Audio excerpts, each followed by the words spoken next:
really good football team who actually was coming off of a loss, but was hungry to really get back on the field.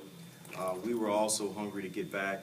We had a week off, and really we're excited about getting an opportunity to play football under the lights again. Very exceptional venue. It was good to play in Houston in front of our fans and alumni, and just an exciting time to see a lot of our fan base.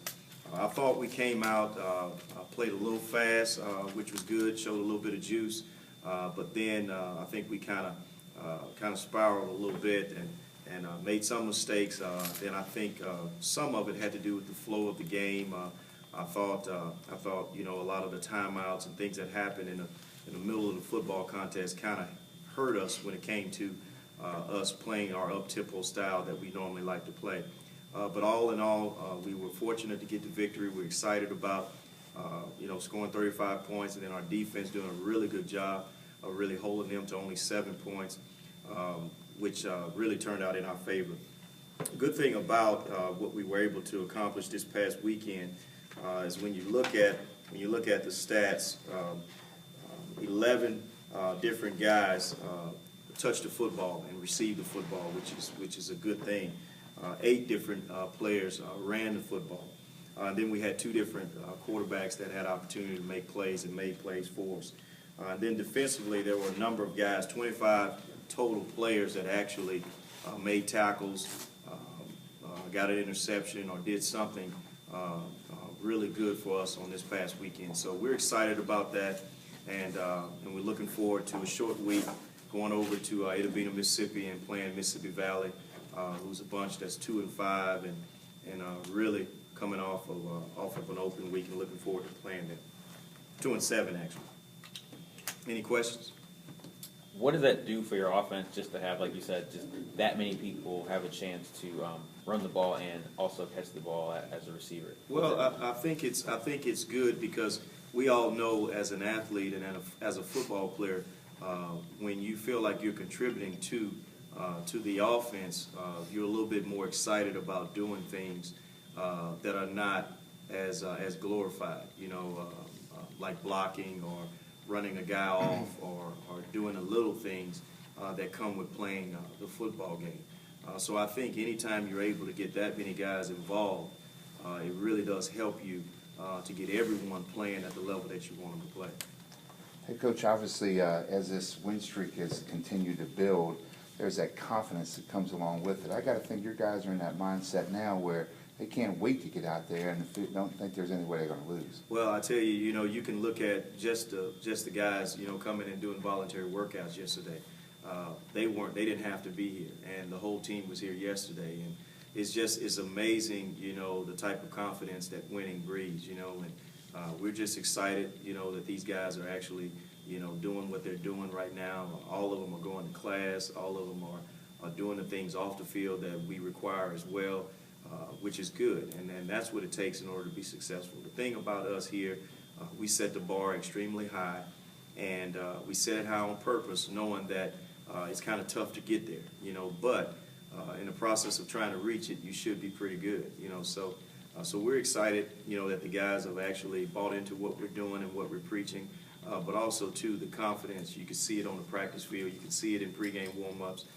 You can see it in the weight room. You can see it everywhere. So we're excited about that. It's got to have a trickling-down effect, too. I saw you on the sideline of a high school game in the recruiting game. And while you're still playing college football, I bet there's a few more ears listening to you. Yeah, it is. And we're excited about that. That's my hometown. And there's a lot of really good football players there in that area, the Monroe area. And, just having the opportunity to get out and see all of the talent and really – getting the chance at trying to pick some out, I think it's good and it's a positive for us. Are you being more receptive? I mean, are they? Yeah, definitely. Because I got to think things were probably pretty tough there for a while. Yeah, but I tell you the good thing about this staff is we got a number of guys that are very, very experienced in the recruiting game, and they've been in all situations. They've been in situations where they have not been playing as well and had to go out and recruit and sell guys on coming to their university. And then also they've been in situations where they've been playing well and having an opportunity to piggyback off of playing well to get those type of players. So we're very, very seasoned in the recruiting game, and these guys do a great job. On that note, what do you think just this season, the past 6 games has done just in terms of the Grambling winning name brand? I mean, obviously you can't compare to the legendary times you guys had in the past, but just, what happened the past couple seasons and now, what has that done to kind of restore when you walk into a stadium, teams want to say, we're going against Grambling, these guys are good?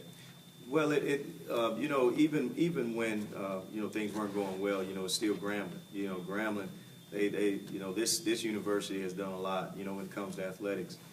But yeah, when we walk in the stadium, you can see it, we can feel the eyes, but we also take the humble approach, understanding that we have not accomplished anything. What we want is still down the road.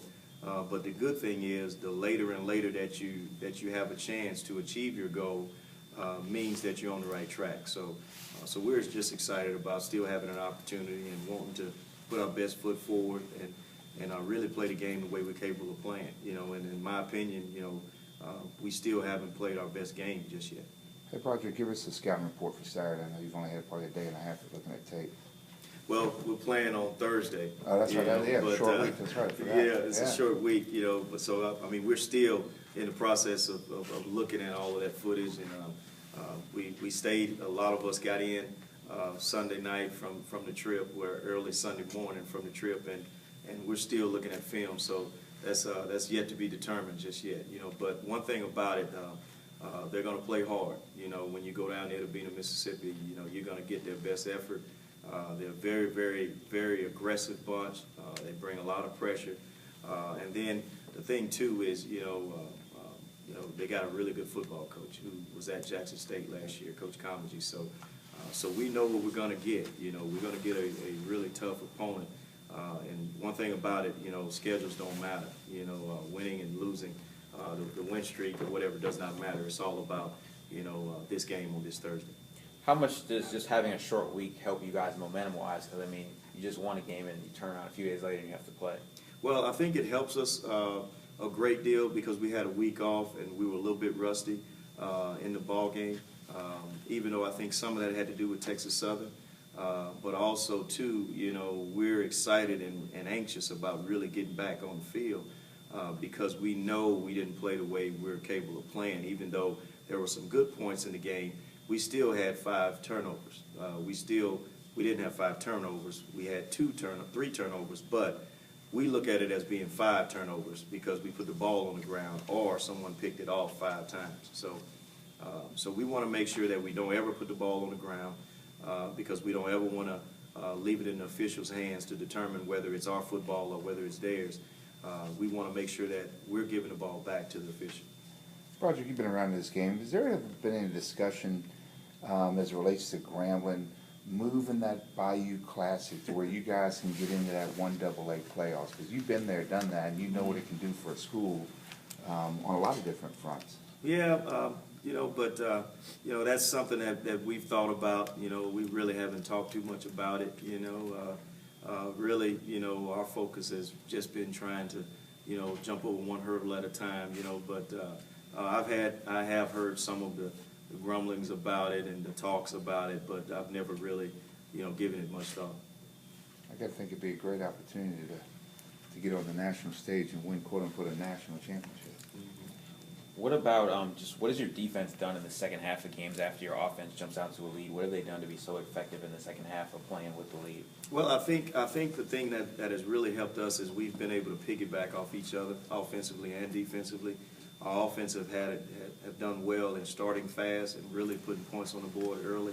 And if you really look at the stats, it really has put our opponents in situations where they've had to kind of get out of character and maybe throw the ball a lot more than maybe they want to, which has given our defense an opportunity to really pin their ears back and really get after them. And if you look at, the stats, 8 sacks, that's a lot of sacks, and there were a couple others that could have actually been sacks as well.